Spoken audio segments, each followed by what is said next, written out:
Bună, dragilor, și bine ați venit la o nouă citire. Dacă titlul te-a atras, înseamnă că ai aici cu siguranță un mesaj pentru tine. Îți mulțumesc pentru că mă urmărești, îți mulțumesc pentru că mi ești alături. Dacă vrei și tu o astfel de citire, te invit oricând cu drag doar pe aplicația de tarot și astrologie Cristina Surpa, disponibilă atât pe iPhone cât și pe Android. Hai să vedem așadar ce urmează pentru tine în următoarele 24 de ore, din momentul în care tu vezi această citire. Hai să vedem ce mesaje are tarotul pentru tine. Voi folosi cărți de tarot noi și oracole noi. Bun, hai să vedem. A început citirea cu asul de spade. La bază avem 5 de spade. Hopa, o nedreptate. Cineva profită de o poziție în care se află. O nedreptate, fie legată de muncă, fie e o nedreptate legată de prieteni, legată de o activitate. Poate să fie și cineva care știe mai multe și cumva profită de această situație. Poate să fie și o persoană nedreaptă la locul de muncă, dar pentru alții simt eu că poate e și un moment în care începeți să luați o poziție de autoritate față de oamenii din jur. Mai văd aici și pe cineva care ține foarte mult de o poziție, de o situație anume. Pentru tine avem asul de spade.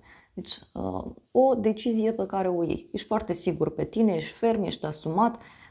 Poate să fie aici pentru tine, uite, și o perioadă în care începi să vezi lucrurile mai clar. Poate să fie și o nouă regulă după care vrei să funcționezi, un nou mod de a acționa.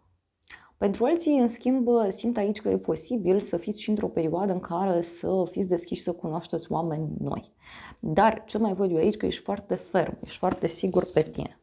5 de monede, o legătură, uite, cu ideea de abandon, de boală. Aici poate primiți o veste legată de o problemă de sănătate a cuiva din jur sau pentru alții poate să fie vorba despre o veste pe care o primiți legată de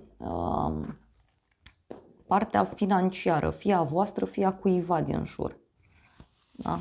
E cineva care se simte singur, se simte abandonat. Atenție pe sănătate pentru unii dintre voi.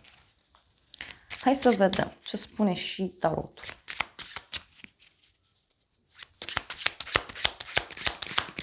Ce-i cu decizia? Decizia asta, uite, a venit clarificată cu împărăteasa. Împărăteasa și 4 de bâte. Deci e o decizie, e ca și cum decizi să te bucuri de viață, decizi să mergi la o petrecere, decizi să fie, nu știu, fiecare zi ca o sărbătoare, poate să fie și o veste bună pe care ai primit-o sau pe care o primești, legată de o femeie importantă din viața ta. Hai să vedem 5-ul de monede, ce spune. 3 de spade, deci cineva cu inima frântă. O persoană care se simte dezamăgită, o persoană aici care se simte abandonată, se simte lăsată deoparte. Poate cineva care de mult timp așteaptă să-ți spună ceva. Uite, avem un valet de monede, deci poate să fie ceva legat de o persoană mai tânără, o persoană care se află la început de drum, posibil o persoană născută undeva în primăvară, da? Sau care s-a născut într-un anotimp de primăvară. Ceva nu place și ceva nu convine în legătură cu acest nou început.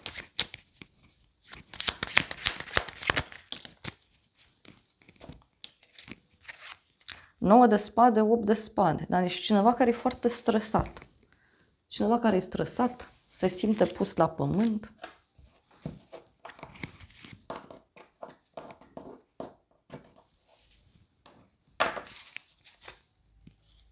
E ieșit asul de spade. Deci parcă cineva care nu e deschis în fața acestor noi începuturi. Da? Deci cineva nu e deschis în fața acestor noi idei, în fața acestor noi începuturi. Să vedem ce spun și frunzele de ceai, ce spune și acest oracol. Sunt curioasă. Totuși e vorba de o situație, wow, ciudată. Da? Deci un nou început căruia cineva nu-i face față. Și avem o ceașcă. Ar trebui să accepti anumite critici, da? Iar apoi avem coroană. Onoarea și respectul vor veni către tine. Deci poate e un moment în care ești respectat, ești suspus, un moment acolo în care pur și simplu primești validare de la prieteni, de la familie. Și apoi avem așa, cineva nou intră în viața ta. Deci e o persoană nouă aici care apare în viața ta și uite, a mai ieșit o cămilă. Perseverează și tu vei depăși problemele. Da? Deci ți se cere să dai dovadă de perseverență, să continui.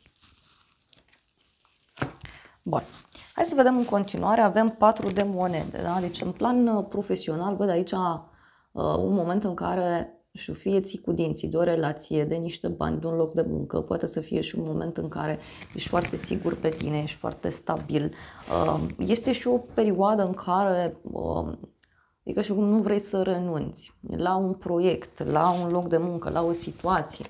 Apoi avem 4 de bâte, deci o realizare pentru tine, o petrecere, poate chiar cu colegii sau unii poate aveți un eveniment unde trebuie să mergeți, să dați bani, dar eu văd aici foarte multă stabilitate, foarte multă siguranță pentru cei mai mulți dintre voi. Din punct de vedere profesional sau financiar. Deci poate apare o vestă care vă bucură.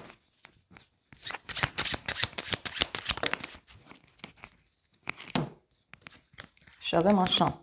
Asul de spade, asul de bâte. Deci din nou avem aceste două cărți de noi începuturi. Eu văd foarte mult entuziasm pentru a acționa conform unor reguli noi, pentru a acționa într-un mod nou, cu mult entuziasm, cu multă pasiune. Și uite, avem 4 de spade. Cavalerul de spade, ca și cum vrei să te reinventezi. Hai să vedem ce cu 4 ăsta de bâte.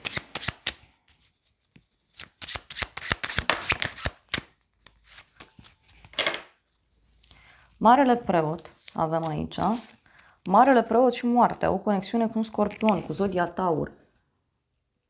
Văd aici o transformare a ta, e ca și cum ești la un nivel înalt, îți crește puterea, poți să avansezi. Poate pentru unii să fie și un eveniment în care învățați ceva, studiați ceva, e ca o adunare de oameni, e ca o mică mare petrecere.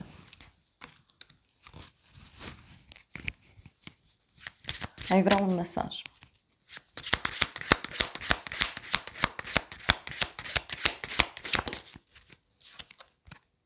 Și avem magicianul. Da, e ca și cum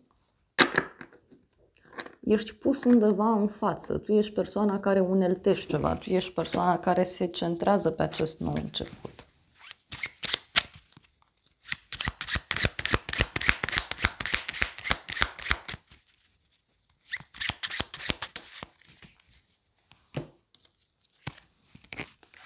Nouă de cupe, 10 de bâte. Deci e vorba de o împlinire, o bucurie, doar că aici ce văd eu e și multă presiune asupra ta. E și foarte multă apăsare, pot fi multe activități, pot fi multe emoții, dar eu văd ceva benefic. Hai să vedem ce zic și frunzele de ceai pentru tine. Deci eu văd clar aici foarte, foarte curând un nou început, dar parcă acest nou început vine de la tine, vine din a-ți ordona viața, poate din punct de vedere personal. Și avem pod, un succes care apare după o problemă. Deci aici rezolvi ceva. Rezolvi ceva. Reușești să faci o legătură cu cineva.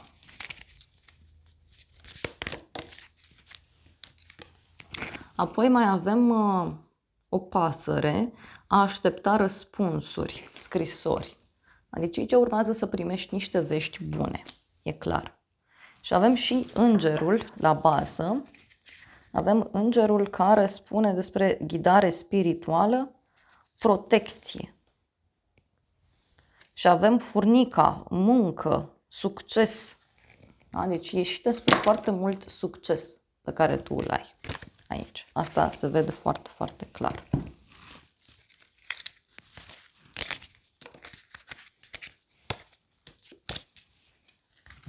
Hai să vedem surpriza. Surpriza e 3 de bâte, 2 de bâte.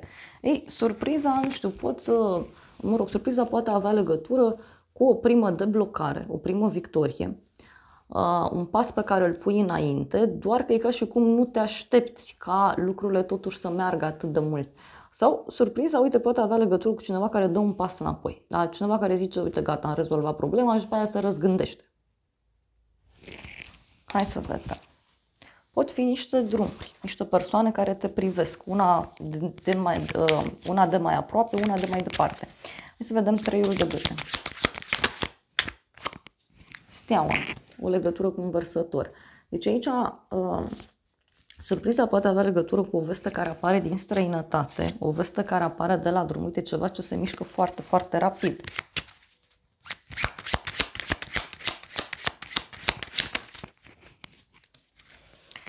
Și avem așa, nebunul și luna, o legătură cu zodia vărsător, zodia pești, zodia rac. Deci o persoană care este teamă, cineva care reacționează într-un mod dur, într-un mod ciudat. Mai vreau o carte. Asul de cupe, ce o să te mire. O bucurie, un nou început. Noi emoții pe care le trăiești. E ca și cum e o teamă de necunoscut. Dar avem și turnul, deci poate să fie și cineva care pleacă. Uite, cineva care tot a stat, a așteptat și care e într-un moment de schimbări puternice.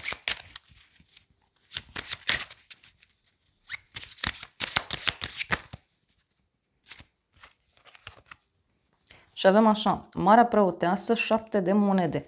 Pot fi și niște secrete care apar și care țin de ideea de bani.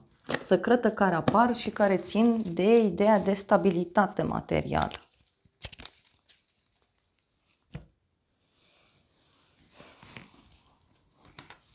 Mai vreau o carte. Pot fi secrete din trecut.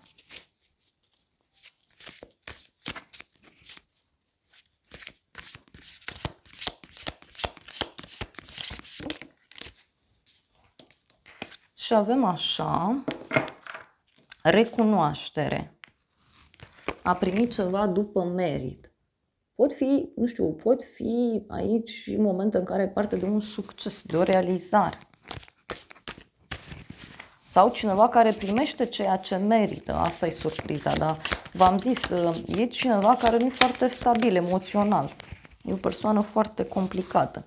Și avem așa, o femeie sinceră, negocieri sau relație cu o femeie blondă sau cu părul deschis la culoare sau cu părul alb, da? Este vorba despre o femeie sinceră, o femeie deschisă.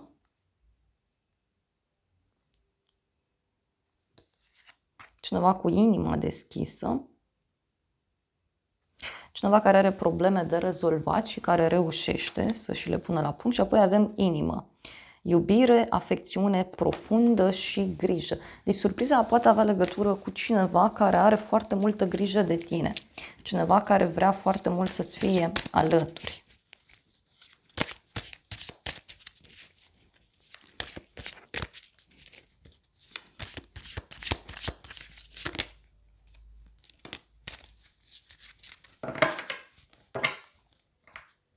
Avem un ciocan.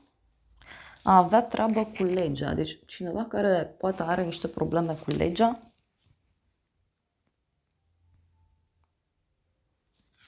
Da, dar uite, e ceva legat și de un prieten, da? Surpriza aici are legătură cu cineva care te protejează foarte puternic. Aici ai un prieten de nădejde. E o persoană pe care te poți baza. Hai să vedem ce zice acest oracol.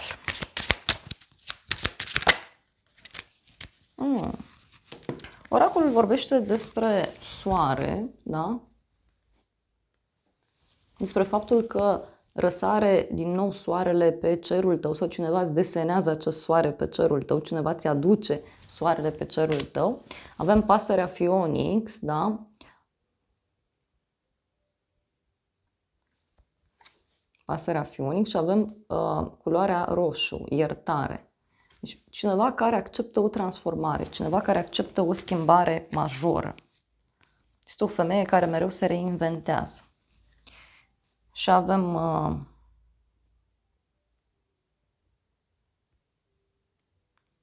a lucra împreună la coroana pe care tu o meriți. Deci e cineva care, repet, te ajută foarte mult. E cineva care e în spatele tău mereu.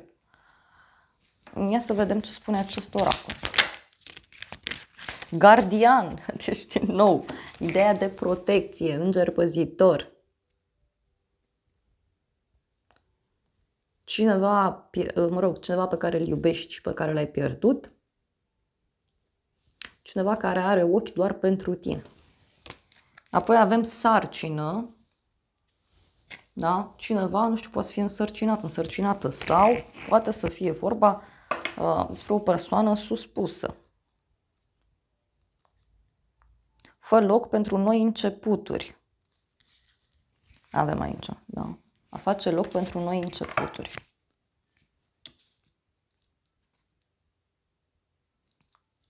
Ci că o vrajă de dragoste.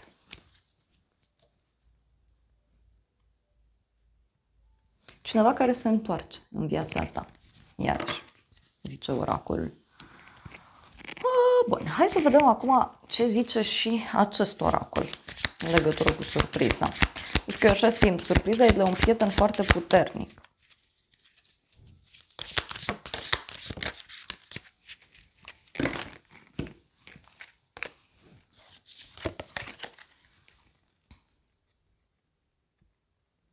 Pasiunea pe care o simt este mare.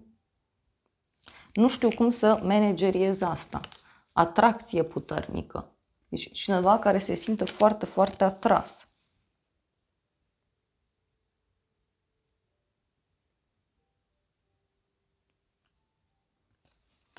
Cuiva este teamă. Deci este vorba despre un personaj aici mai temător. Deci cineva care cică plânge noaptea.